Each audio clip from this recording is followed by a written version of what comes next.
So hi guys, మేము ఇవాళ విష్ణు గారితో పాటు ఇక్కడ ఊటుకూరు అనే విలేజ్కి వచ్చాము. ఇది కడప జిల్లా కిందకు వస్తుంది, ఊటుకూరు విలేజ్.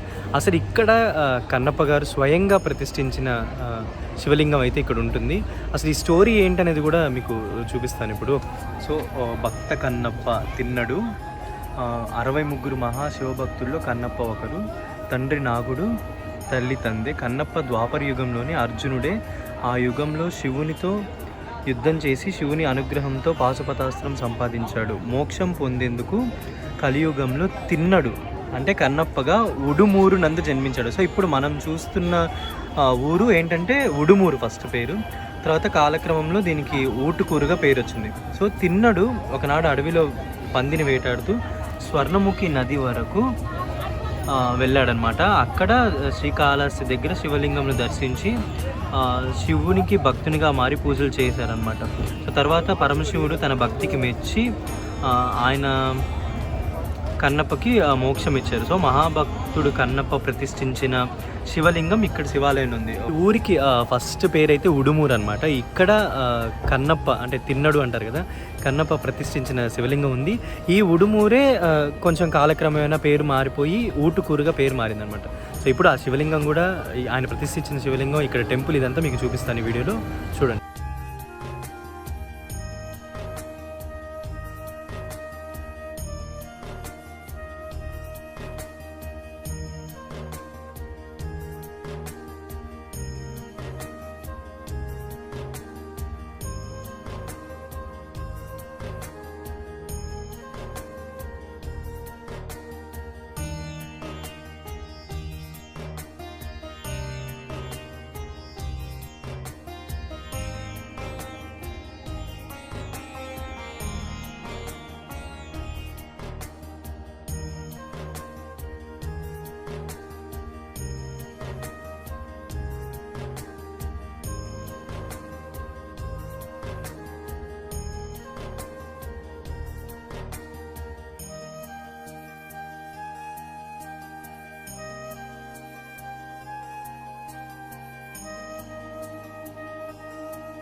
ఇప్పుడు మనం కన్నప్ప స్వయంగా ప్రతిష్ఠించిన శివలింగం ఉన్న గుడి అనమాట, ఊటుకూరు. ఇప్పుడు ఈ టెంపుల్ని మీకు చూపిస్తాం.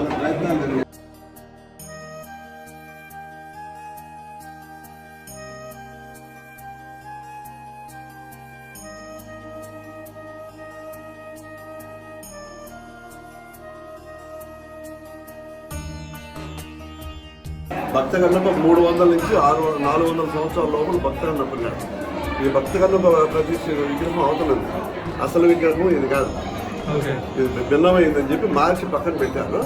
అటు సైడ్ ఇది ఏ సంవత్సరంలో కట్టడం జరిగింది? ఏ సంవత్సరంలో? 1380. ఎవరు కట్టారండి ఇది? గాడ్ల గంధరాజు పక్కన సైడ్ ఉంది శాస్త్రం. భక్త కన్నప్ప కట్టింది కూడా. భక్త కన్నప్ప ఇక్కడికి వచ్చాడు, అంతకుముందే వచ్చినాడు. వచ్చి ఈ నుంచి కాళహస్తికి వెళ్తున్నాడు. ఈడ పూజ జరిగింది. ఆయన పూజ చేసిన విగ్రహం పక్కన అటు సైడ్ ఉంది, వెనక పక్కన. అది భిన్నమైపోయిందని 2008లో మార్చాం. కానీ చాలా హైట్ ఉంది, 4 అడుగుల లోతు ఉంది. అందువల్ల భయపడిపోయి మళ్ళీ అవుట్ సైడ్ ప్రతిష్ఠ చేసి మళ్ళీ ఇక్కడ ఆలగడ్డ నుంచి వేరే విగ్రహం తీసుకొచ్చాడు. ఇక్కడ ఆ విగ్రహానికి పూజలు జరుగుతాయి.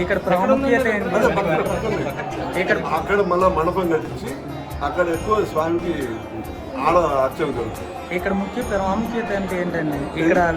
ఇక్కడ ప్రాముఖ్యత ఏంటి? ప్రాముఖ్యత ఏమిటంటే భక్త కన్నప్ప జన్మస్థలం. నెక్స్ట్ అన్నమాచార్యులు ఇక్కడ చదువుకున్నాడు, అవగారు. అందువల్ల చాలా ప్రతిష్ట ఇక్కడ. స్వామిని తమిళనాడు నుంచి ఎక్కడెక్కడి నుంచి వచ్చి స్వామిని కోరుకుంటే ప్రతి ఒక్క ఎదిష్యం జరుగుతుంది. చాలా ఫేవర్గా ఉంటాడు స్వామి.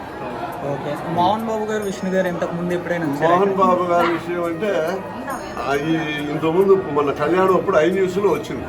ఈ న్యూస్ వచ్చేందువల్ల కొంచెం ప్రాపర్ అయ్యి మోహన్ బాబు సారు వాళ్ళ ఫ్యామిలీకి ఆయన ఇక్కడికి వచ్చేదానికి ఆయన సినిమా తీస్తున్నాడు. అందువల్ల కానీ చాలా ప్రాముఖ్యతమైన గుడి. ఇక్కడ నాగప్రతిష్ఠ కూడా ఉంది ఆయన. అంటే శ్రీకాళహస్తిలో రావుకేతు పూజ చేసామంటే ఎక్కడ చేసాము. అందువల్ల ఇది ఎట్టి పరిస్థితులు చెడిపోదు. మీది ఈ ఊరేనండి? మాది ఊరే. మీకు అంటే ఎలా అనిపిస్తుంది ఇప్పుడు? అంటే మీ ఊర్లో అంటే ఇప్పుడు ఈ కన్నప్ప స్టోరీ తీస్తున్నారు కదా, సినిమా తీస్తున్నారు. భక్త కన్నప్ప అంటే మాకు ఫస్ట్ నుంచి మాకు భక్త కన్నప్ప ఈ ఊళ్ళో పుట్టాడు తెలియదు. గరయ పురాణంలో వచ్చిందని కోయంబత్తూరు నుంచి స్వామి పళని స్వామి ఒక ఆయన వచ్చి వాళ్ళ గుండానే ఈ గుడి ఇంత డెవలప్మెంట్ అవడం, వాళ్ళు ప్రతిష్ఠ చేశారు పక్కన ఒక భక్త కన్నప్పను కూడా. అప్పటి నుంచి మాకు తెలుసు, అంతకుముందు అయితే మాకు కూడా తెలియదు. మళ్ళీ అప్పటి నుంచి బాగా మీడియా ద్వారా 99% మీ ద్వారానే ఈ గుడి డెవలప్మెంట్. నెక్స్ట్ జగన్ గవర్నమెంట్ కన్నా ముందు సీఎంగా ఆయన చంద్రబాబు నాయుడు అసెంబ్లీలో కూడా ఈ ఇష్యూ జరిగింది. చాగంటి కోటేశ్వరరావు గారు కూడా దీని గురించి చాలా ప్రవచనాలు జరుపుకున్నారు. కానీ గవర్నమెంట్ చేయాలని సహాయం లేదు. కేవలం గ్రామ పెద్దలతోనే, గ్రామ ప్రజలు చుట్టుపక్కల వాళ్ళ ద్వారానే డెవలప్మెంట్ జరుగుతుంది. గవర్నమెంట్ సైడ్ నుంచి ఇప్పటి వరకు ఎలాంటి హెల్పింగ్ లేదు. కానీ చర్య చేసుకుని డెవలప్ చేస్తే గ్రామానికి కూడా మంచి. ఈ సినిమా తర్వాత నాకు తెలిసి చాలా మంది వచ్చి చూస్తారు. ఇంకా ఎక్కువ భక్తులు వస్తారు. ఇది చాలా మంచి పుణ్యక్షేత్రం డెవలప్ కావాలని మా పార్టీ. తమిళనాడు నుంచి, కోయంబత్తూరు నుంచి, ఎక్కడెక్కడి నుంచి వస్తారు. కోరుకున్న కోరికలన్నీ ఖచ్చితంగా తీర్చాలని నమ్మకం అన్నమాట. ఎక్కడెక్కడి నుంచో బస్సుల్లో, కార్లలో వచ్చి ఇక్కడ ఆపి పూజలు చేయించుకొని వెళ్తారు. ప్రతి శివరాత్రికి తర్వాత ప్రతి ఫెస్టివల్ కూడా మేమందరం కూడా అన్నదానాలు చేసి అందరినీ ఆదరిస్తారు. ఇక్కడ బాగా సొంత మనుషులు మాది. దయచేసి మీ మీడియా ద్వారా మాకు ఆర్థికమైనటువంటి సహాయంతో గుడిని డెవలప్ చేసేదానికి సినిమా ద్వారా ఇండియా మొత్తం తెలిసిపోతుంది.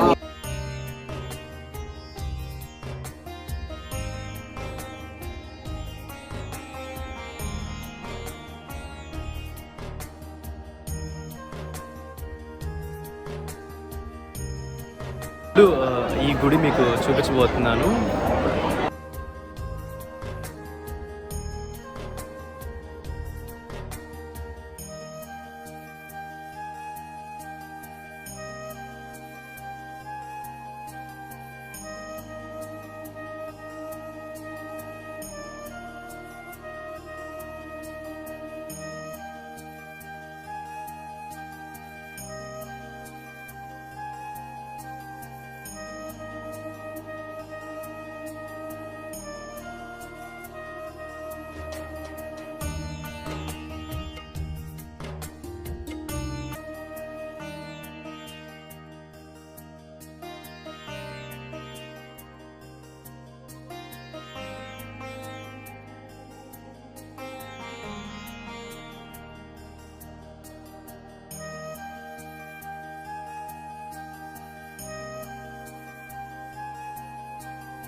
అందరికీ తెలిసిందే కన్నప్ప సినిమా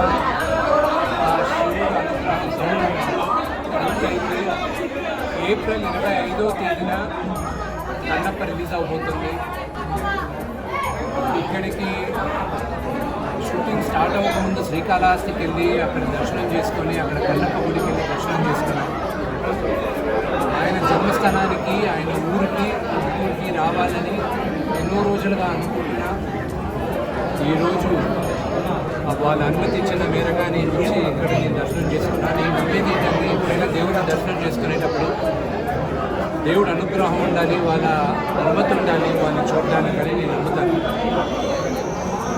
ఈరోజు వచ్చాను కన్నప్ప ఊరికి.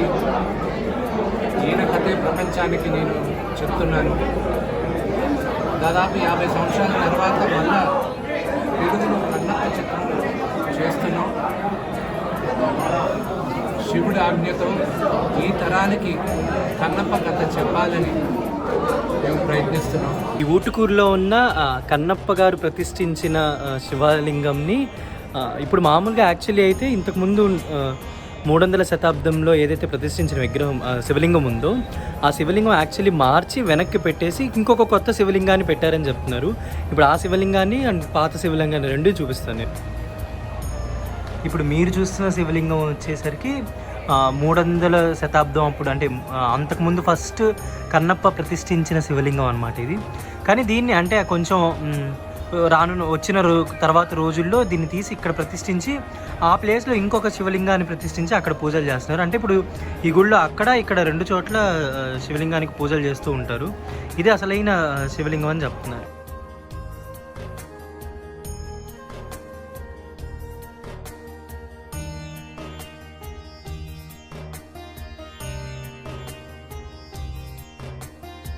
నా వెనకాల ఉన్న ఈ గుడి కన్నప్ప స్వయంగా ఇక్కడ శివలింగాన్ని ప్రతిష్ఠించారనమాట. అండ్ ఈ గుడి లోపల 2 శివలింగాలు ఉన్నాయి. ఒకటి కన్నప్ప ప్రతిష్ఠించింది, అండ్ అంతేకాకుండా తర్వాత దాన్ని మార్చి ఇంకొక శివలింగాన్ని కూడా వీళ్ళు ఇక్కడ ప్రతిష్ఠించారు. ఇది ఊటుకూరు అనే గ్రామం కడప జిల్లాలో ఉంటుంది. దాదాపుగా తిరుపతి నుంచి కూడా ఒక 2.5-3 hours జర్నీ ఉంటుంది. సో ఇక్కడి నుంచి అంటే కన్నప్ప ఇక్కడికి వచ్చి ఇక్కడ కొన్ని రోజులు అంటే ఇక్కడ పుట్టి ఆయన ఇక్కడ కొన్ని రోజులు ఉండి ఇక్కడ నివాసం ఉండి తర్వాత ఆయన మనుగడ సాగించాడు అనేది అయితే ఉంది. ఇక్కడ ఆయన స్వయంగా శివలింగాన్ని ప్రతిష్ఠించి ఆయన శివుడికి ఎంత పరమ భక్తుడు అందరికీ తెలిసిన విషయమే. ఇది ఆయన పుట్టిన ఊరు అనమాట, Utukuru. So 2 days trip complete చేసుకొని అండ్ జస్ట్ ఇప్పుడే రీచ్ అయ్యాం అనమాట హైదరాబాద్కి. And 2 days so hi guys, 2 days మంచిగా ట్రిప్ హ్యాపీగా జరిగింది. అండ్ ఇప్పుడే హైదరాబాద్ రీచ్ అయిపోయాము. అండ్ మాకు ఫస్ట్ డే తిరుపతిలో అండ్ మోహన్ బాబు గారి యూనివర్సిటీలో మోహన్ బాబు గారితో ఒక మంచి ఇంటరాక్షన్ అండ్ విష్ణు గారితో ఒక మంచి ఇంటరాక్షన్. అండ్ తర్వాత సెకండ్ డే కన్నప్ప విలేజ్కి వెళ్ళి అండ్ తర్వాత అక్కడి నుంచి మాకు కాళహస్తి దర్శనం కూడా మంచిగా జరిగింది. విష్ణు గారు అరేంజ్ చేశారు. అండ్ 2 days మంచిగా ట్రిప్ జరిగింది. అండ్ ఈ వీడియోస్ అన్నీ మీకు చూపిస్తాను. And do follow for more videos.